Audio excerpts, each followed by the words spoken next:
Ah, Good morning, afternoon, and evening, Credit Union Land. My name is Madam Nymphadora, Credit Union Development Educator, Entertainer, and Advocate. And today I am joined by our good friend and ally, Lisa Kay, your everyday gay. She is a certified diversity professional and the author of Becoming an Inclusion Ally, the ABCs of LGBTQ+. The book was published on June 10th of this year, and we are going to dive right into the book in a moment. But first, I do want to take a moment and just give you a brief overview of Drag Queen Story Hour and what drag is all about. So as I mentioned, I am a development educator and advocate, and what Madam Nymphadora does in her free time is does some Drag Queen Story Hour. This is of our state chapter here in Nebraska, but it is a national organization that has chapters all over the country, and drag queens just like me come together usually once a month, and we read stories on inclusion, diversity, love, and being kind. To dive in a little bit more about that, I just want to talk a little bit about drag. Today we are celebrating Credit Union Pride. It is Pride Month. And 51 years ago, the riots of Stonewall are exactly what kicked us off here today. Marsha P. Johnson and Sylvia Rivera were the two first drag queens that threw the brick to get us our rights today. So, talking on LGBT inclusion and all things encompassing, I want to dive right in with Lisa here and just get to talking about the book. Lisa, can you give us a synopsis of the book and share with us a little bit of what some of those letters stand for? I absolutely can, and I'm a huge CU fan. I'm married to the credit union. Well, her name is Angela, but Madam Nymphadora, thanks for having me on, and excited to talk about the book. So the book is called Be an Inclusion Ally, the ABCs of LGBTQ+. It started as a weekly blog, and I put a lot of resources out there, mainly for school counselors. I was a middle school counselor for 12 years, and people would ask me questions from around the country. And so I started with letter A for ally, and I give you a whole bunch of resources, and I take you all the way through the letter Z, and I talk about Safe Zone Project, which offers free curriculum resources to credit unions, schools, whatever it might be, to make your place a safe zone for those who identify as, ready for the letters? Lesbian, Yes.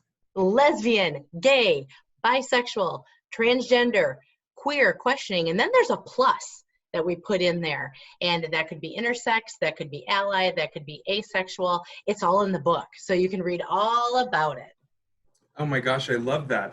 One thing that you touched on there, just talking about the different alphabets and how you mentioned being a middle school counselor. So Mm-hmm. really, this came from probably some life experience of seeing that in the school system. Can you talk Mm-hmm. a little bit about that? Yeah, actually, thank you for asking that, because at the time, I was a 40-year-old woman of white privilege. I'm still of white privilege, but I'm older now. And I had a seventh grader walk into my office, and the seventh grader was also a student of color, born female, walked into my office, knew that I was a safe person, and said to me, Miss Kennecke, it's easier pretending to be a boy than it is to be gay in this town. And I was taken aback. I talk about this in my TED talk as well, but I was like, time out. How can I be a better ally for this student, even if I'm not out? I was afraid of getting fired. And this was only 11 years ago. And it changed my life. And so we worked to have gender non-conforming in our student non-discrimination policies and gender identity, and having pictures of anyone and everyone, and rainbow flags everywhere. And so, yeah, it changed my life. That's amazing. And you just touched on my next question there is, I've seen some free resources out there, Safe Zone Project. I've actually dived into those myself, curating coming out story. That's such a beautiful workshop. But we touched on gender identity, sexual orientation, romantic orientation. I think, sometimes beyond the letters too, Mm-hmm. the identity and orientation is what can trip people up. would you be able to give us just kind of some examples there of what the differences are? Yep, absolutely. And I think that I love that people ask that question, because I don't know that that would have come up 10, 15 years ago, but now it is. And so the first one I want to start with is the word cisgender. So I, Lisa Kennecke, I was born female. I still identify as female. And so I am cisgender. Okay. My gender identity is female. So I have all the female parts. I won't go in any further than that. And let's see, let's go with gender nonconforming. So I am gender nonconforming in that as a female, I have short hair. I don't wear makeup like you, Madam Nymphadora. You're beautiful. I don't wear typical female clothes, and that is on the binary. And so usually people think binary is, well, if you're in math, it's a whole different thing, but male, female. And that's kind of the binary. Now, we in the LGBT world, because of all the letters, have the spectrum that people are neither all male, not all female, and because of heteronormative thinking, not everyone is all gay and not everyone is all straight. Now, if your mind is blown a little, that's okay. So I'm gentle, I'm your everyday gay. You can ask me those questions. And my sexual orientation is that I am attracted romantically to other females. So I think I did gender identity. You usually align with what you're born with. And if you don't, then you might be gender nonconform. Well, it's that one that I think I explained that incorrectly. But if you are born male, and if you don't sometimes feel comfortable in that body, then you might identify as transgender. And I think that my family who are trans have a much greater voice now than even 10 years ago, with role models, Laverne Cox, Madam Nymphadora as well. So that's a tip of the iceberg on those. Yeah, definitely. And that's something that I think diving a little deeper too, that a lot of people really don't realize is that the revolution of gay rights originated with a Black transgender drag queen. Yep. Marsha P. Johnson. That's right. And that's something that we look at. But you mentioned something there too that's very near and dear to me.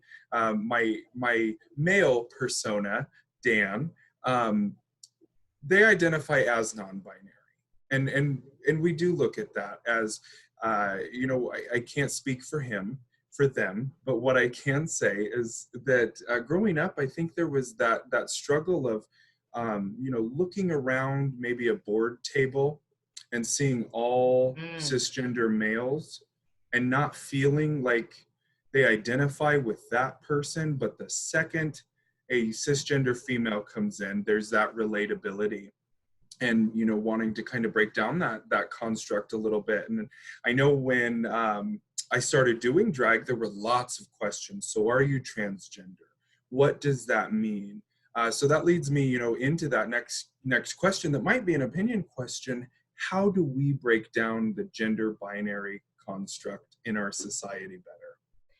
In all of the research that I've done in my 51 years, I finally, in my opinion, thank you for that, I put it into 3 words so that people can kind of wrap their head around it. I think that what I would love to educate people on is showing how to be an ally, shifting mindsets and perceptions in order to shape policies and procedures. And it's as easy as showing that you are an ally by you have on a rainbow ribbon on your lovely lapel there. So that's one easy way to show that you are an ally. Shifting mindsets and perceptions, going from a small a ally to a capital A ally, is when you hear a homophobic joke, transphobic joke, any of those jokes. A small a ally doesn't say anything, but a capital A ally does. And they're like, not cool.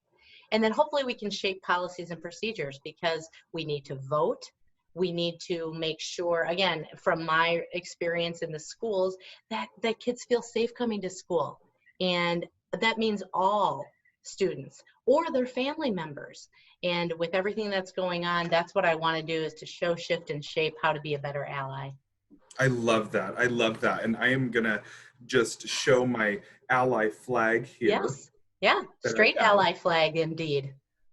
You know, and that's something too that working with LGBT nonprofit organizations, we learn sometimes in our community that sometimes a gay male might have a difficult time understanding how to be an ally to a transgender individual.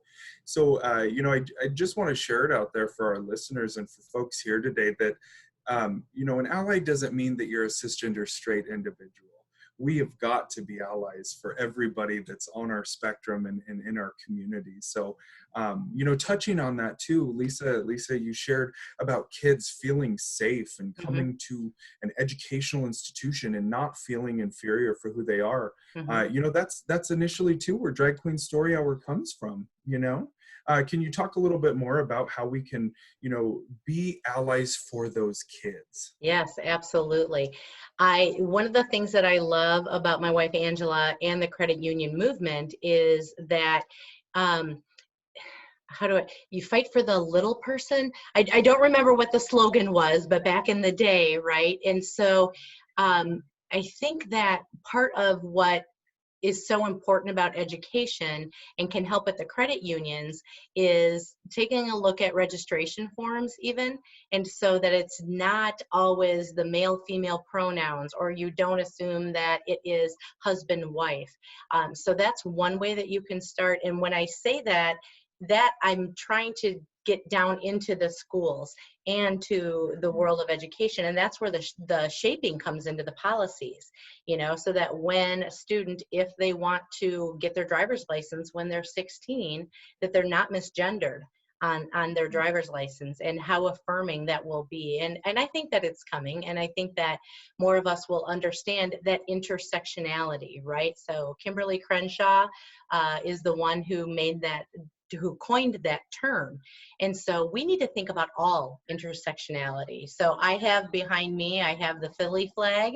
And so it includes Roy G. Biv, and it came out in 2017, but it also includes Black and brown, so queer people of color. And again, this would be I don't have a progress flag yet, which includes our family members who identify as transgender, but I would have that in my school building, in my office, so that everyone knew that I was safe.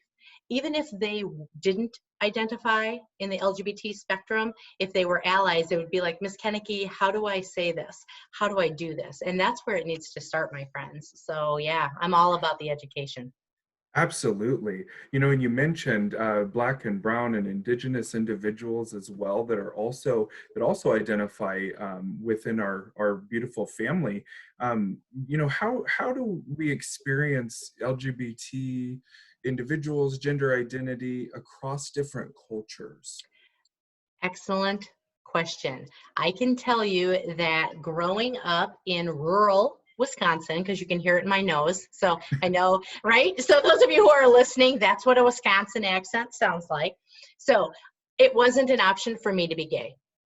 So I didn't know growing up. I played with tractors and my G.I. Joe, and this was the early 70s. And then when I was 27, my sister told me I was gay. So from the German Lutheran heritage, you didn't talk about it. I couldn't even date a Catholic boy. Oh my gosh. They didn't say anything about a Catholic girl. Okay. So thank you. So that's how it was for my world. And so when I work with my experience as students, and now I'm a professor, so I'm teaching the next generation of school counselors. And so when I have people who come in and do have that intersectionality, I ask them. I never assume, because I don't know what it's like growing up other than how I've grown up. And I'm just trying to embrace and to learn about all of the other terminologies that are out there.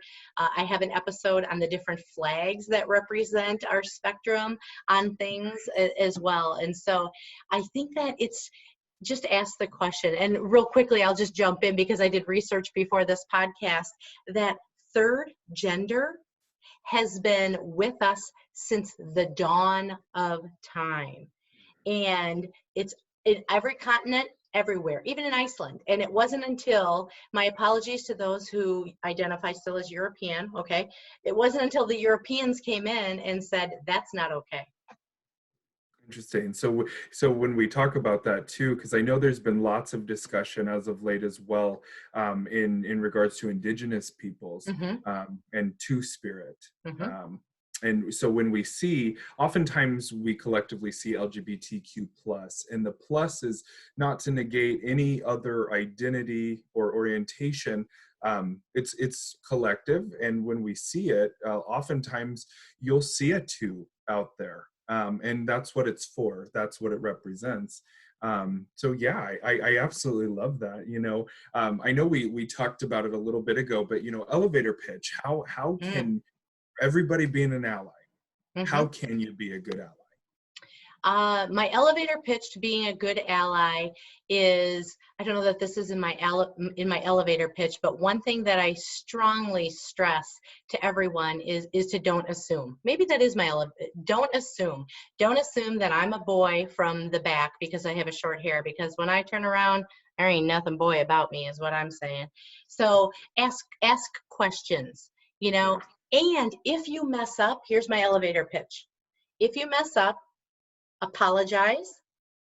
Ask if at that time you can make it better, because maybe that person that you have offended, even though you didn't mean it, isn't in a space to help you, person of privilege and power, make you feel better.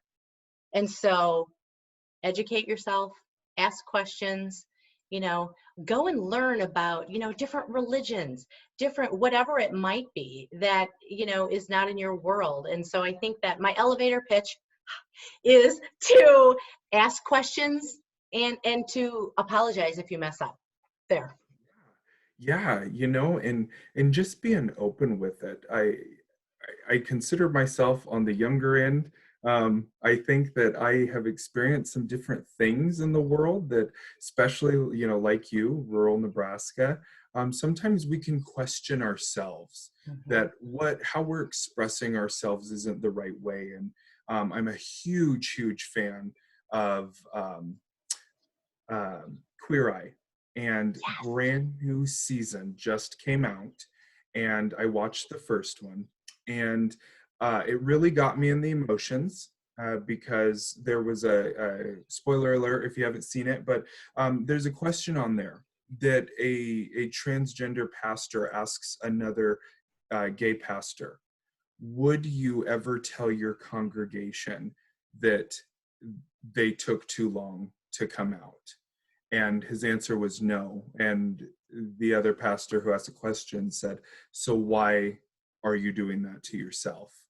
And that hit me real hard, because I just feel a lot of times our youth can go through so many questioning times and trialing times that they get to that point where, was it soon enough? Did I have enough support? And that's why we're here today, to have a discussion, and why we're launching CU Pride is to create that forum to be able to be vulnerable and ask those questions. And that's super important.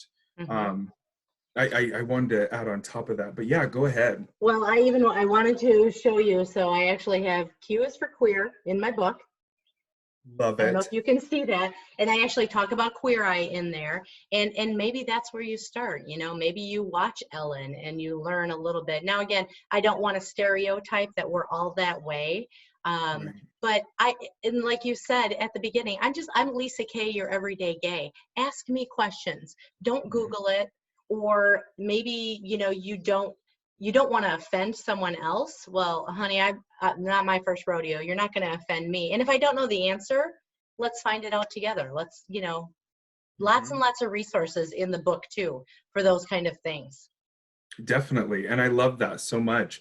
I really have one last question, and everything we're talking about with asking questions, it's going to lead us into our next segment, where we're going to go over some Q&A, some of those tough questions that some of our listeners have submitted anonymously. But if you, as your everyday gay and the best ally that you can be, And with your book, what sort of change and impact are you hoping to make? Number one is to save lives. If you watch this, if you listen to this, if you share this with someone, I'm going to be donating $1 to the Trevor Project for everyone who writes a review on Amazon for my book, because the Trevor Project is the #1 nationwide suicide prevention hotline for anyone who identifies as LGBTQ+. They don't ask color, they don't ask ability, age, anything like that. And so we know that one supportive adult, so Madam Nymphadora, Dan, Lisa, whomever it is, can save an LGBT youth from attempting suicide by 40%. 40%. So all I want is for people to just to say hello and not say good morning, ladies and gentlemen. Don't say boys and girls. Say hello, credit union people, hello friends. Those, I would love for that to happen. When I'm queen, then that will happen. You know, I'll change the world someday.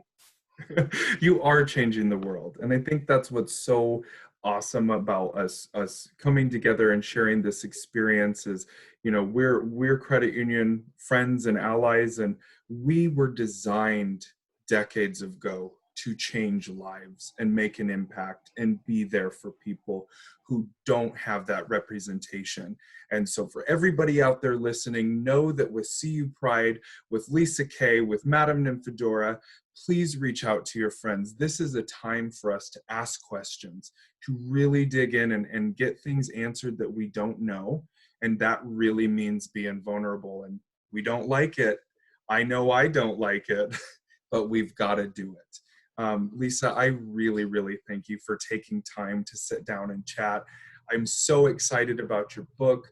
I want this to fly off the shelves. You're going to be a bestseller. You are a bestseller. June 10th, June 10th. We love that. June 10th, that's a very special day as well. Did you want to give a little shout out on June 10th, what June 10th is? Well, to me, June 10th is my wife's birthday. So in the rest of the world, remind me if there's something else special out there. Yeah, see, it's that time to learn more. I had to just give a little shameless plug there because my birthday is also June 11th. So we are dancing with the Geminis here. Love. Well, Lisa, thank you so much. I really, really appreciate it. Lisa and I are going to have a recap to answer any of those questions. If you want to reach out to us, you can find myself at Madam Nymphadora on Instagram, also Credit Union Queen on Facebook. Lisa, where can folks reach out to you? So Lisa Koenneke, and you spell Koenneke Koe, and is a Nancy, ECKE, or there it is, right there. Take your screenshot of that, everyone. Hey-oh, sorry about the glare. Yes, so yeah, lisakoenneke.com would be great. Perfect. That's awesome. We will definitely make sure that more information gets out there. And please, everybody, if you have any questions, please don't hesitate to ask. Thank you so much. Thank you.